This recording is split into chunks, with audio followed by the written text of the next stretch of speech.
Hello दोस्तों, आप सब जानते हैं कि अभी पूरे इंडिया में ही नहीं तो पूरे वर्ल्ड में कोविड-19 क्राइसिस चल रहा है। एक बहुत बड़ा पैंडेमिक आ गया है।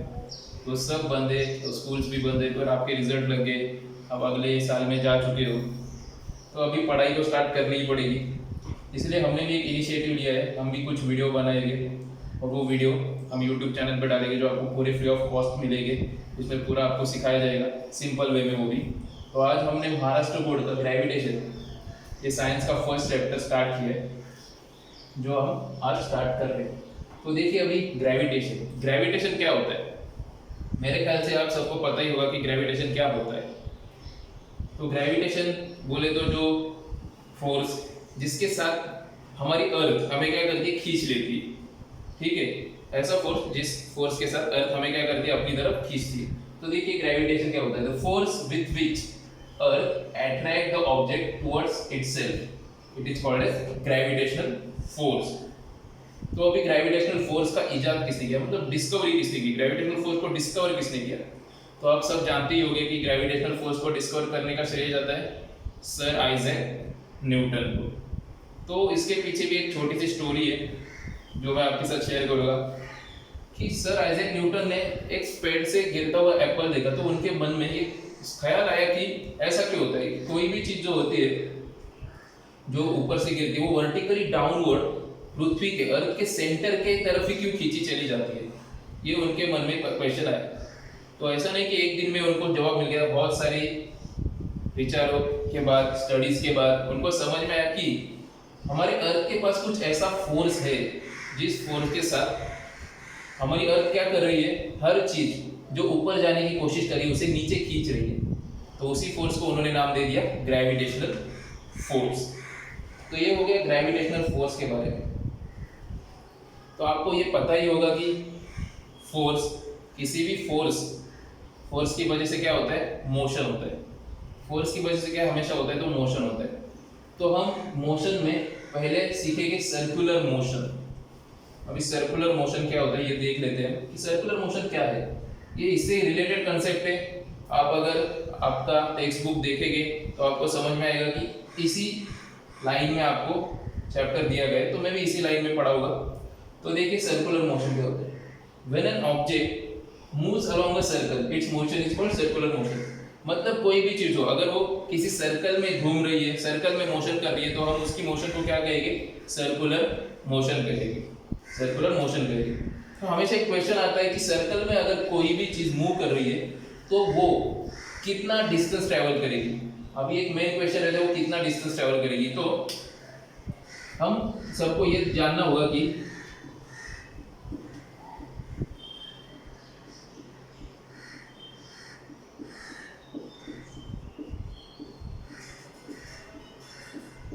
distance traveled by object is equal to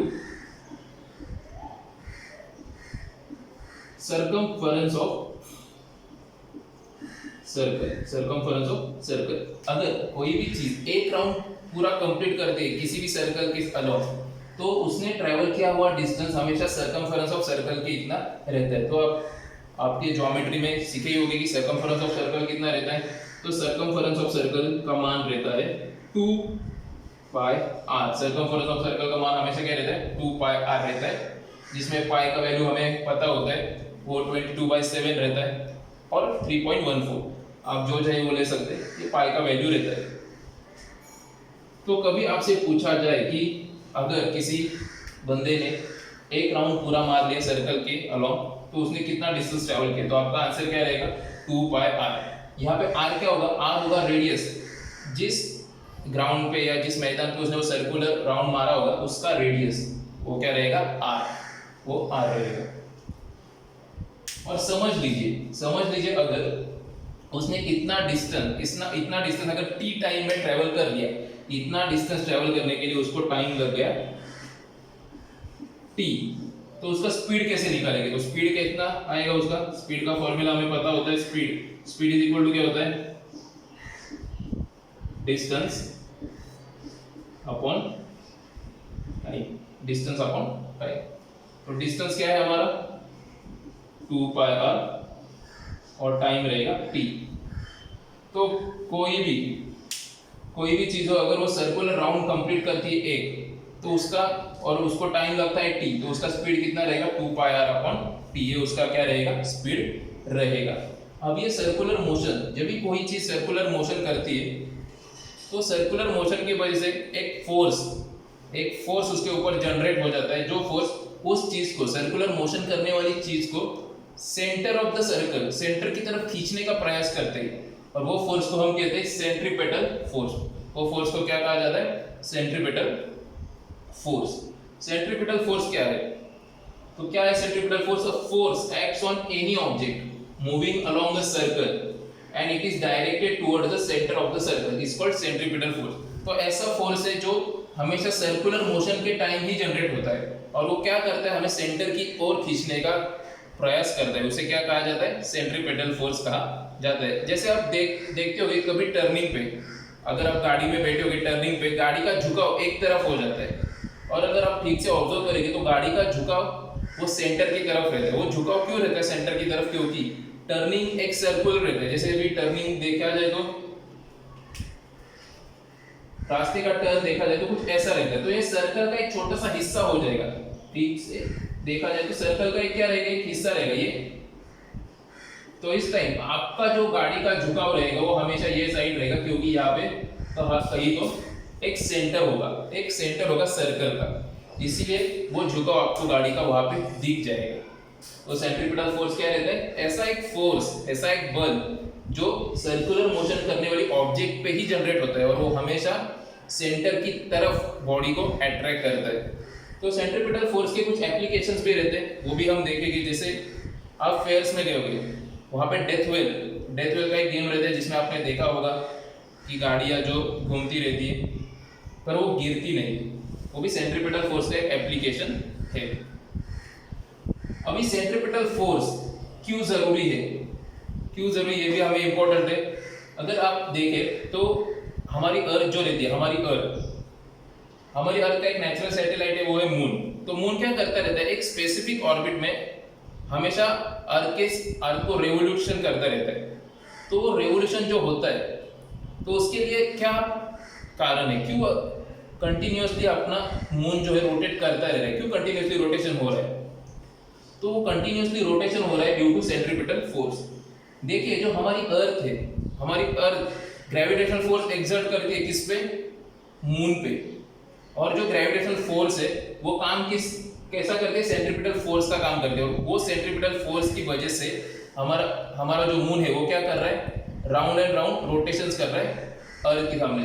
तो इससे आपको क्या समझ में आएगा? Centripetal force is necessary for circular motion. अगर आपको सर्कुलर मोशन करना है तो सेंट्रीपिटल फोर्स नेसेसरी है। तो पूरे सोलर सिस्टम में सूरज भी, सन भी क्या कर रहा है? हर प्लैनेट को अट्रैक्ट करने की कोशिश कर रहे हैं, और वो अट्रैक्टिव फोर्स जो है वो कौन सा फोर्स है? सेंट्रीपिटल फोर्स है। और उसकी वजह से, उसके कारण ही हर एक प्लैनेट सूरज को रोटेट करता है, सूरज के साथ रोटेशन करता है। ये आप ध्यान में रखिए। अभी बाद में एक इंपॉर्टेंट और टॉपिक रहता है कि जब कोई भी ऑब्जेक्ट सर्कुलर मोशन करता है तो उसका डायरेक्शन क्या रहता है? कोई भी ऑब्जेक्ट सर्कुलर मोशन करेगा तो उसका डायरेक्शन क्या रहेगा? तो देखिए अगर आप सर्कुलर मोशन कर भी रहे हो, तो आप समझेगा कि आपका डायरेक्शन हर टाइम बदलता जाएगा। तो कंसीडर कीजिए कि आप यहाँ पे कहीं हो, सर्कल पे यहाँ पे कहीं हो, तो आपका डायरेक्शन क्या रहेगा? ये मान लीजिए ये सेंटर ऑफ द सर्कल, तो आपका डायरेक्शन क्या रहेगा? ये क्वेश्चन हमेशा पूछा जाता है। तो डायरेक्शन आपका रहता है हमेशा, देखिए ये जो मैंने ये जो रेखा निकाली वो सर्कल को सिर्फ एक पॉइंट में टच कर रही है, तो सर्कल को जो रेखा सिर्फ एक पॉइंट में टच करती है उसे क्या कहते हैं? हम टेंजेंट, स्पर्शिका या टेंजेंट कहते हैं। तो हमारा डायरेक्शन, जब हम सर्कुलर मोशन कर रहे हैं, हमारा डायरेक्शन क्या रहेगा? हमेशा टेंजेंशियल। हमारा डायरेक्शन हमेशा क्या रहेगा? टेंजेंशियल डायरेक्शन रहेगा।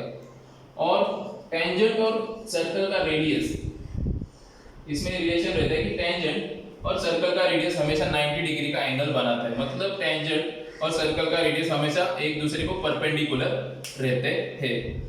तो देखिए ये हमेशा एक दूसरे को परपेंडिकुलर रहते हैं, तो इसका हमें क्या फायदा, इससे क्या पता चलता है। तो देखिए हमारी जो अर्थ है वो सूरज के आजू बाजू कंटिन्यूसली रोटेशन कर रही है, वैसे ही मून कंटिन्यूसली रोटेशन कर रहा है अर्थ के आजू बाजू में, तो वो कभी भी रुकते क्यों नहीं, जो एनर्जी है वो एनर्जी लॉस क्यों नहीं हो रहा, इतना कंटिन्यूसली मोशन करने के बाद भी एनर्जी उनका लॉस क्यों नहीं हो रहा, तो इसके पीछे कारण है ये परपेंडिकुलर। तो जैसे आपने 9th स्टैंडर्ड में पढ़ा होगा वर्क डन का फॉर्मूला, वर्क डन का फॉर्मूला क्या रहता है, W is equal to force into displacement into cos theta, force into displacement into cos theta. तो थीटा क्या है, थीटा है angle between radius and tangent of the circle. तो हमारा मून और नहीं तो अर्थ सूरज के आगे पीछे रोटेट कर रही है, वैसे मून भी रोटेशन दिखा रहा है। तो देखिए होता क्या है, फोर्स कितना भी होने दो, एस मतलब डिस्प्लेसमेंट में कितना होने दो, cos 90,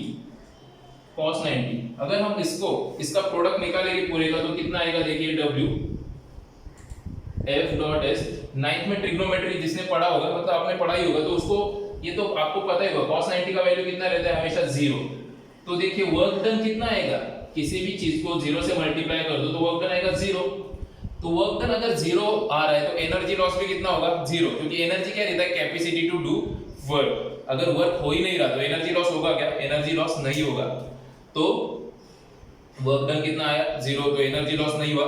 एनर्जी लॉस नहीं हुआ तो ये रोटेशन जो चालू है वो कंटिन्यूअस चालू रहेगा और रोटेशन रुकेगा नहीं। रोटेशन जब रुकेगा तब कोई भी प्लैनेट हो वो सूरज में जाके गिरेगा, पर ये रोटेशन रुक ही नहीं रहा, रोटेशन कंटिन्यूअस चालू रहेगा और इसीलिए कोई भी प्लैनेट डायरेक्टली सूरज में जाके नहीं गिरेगा।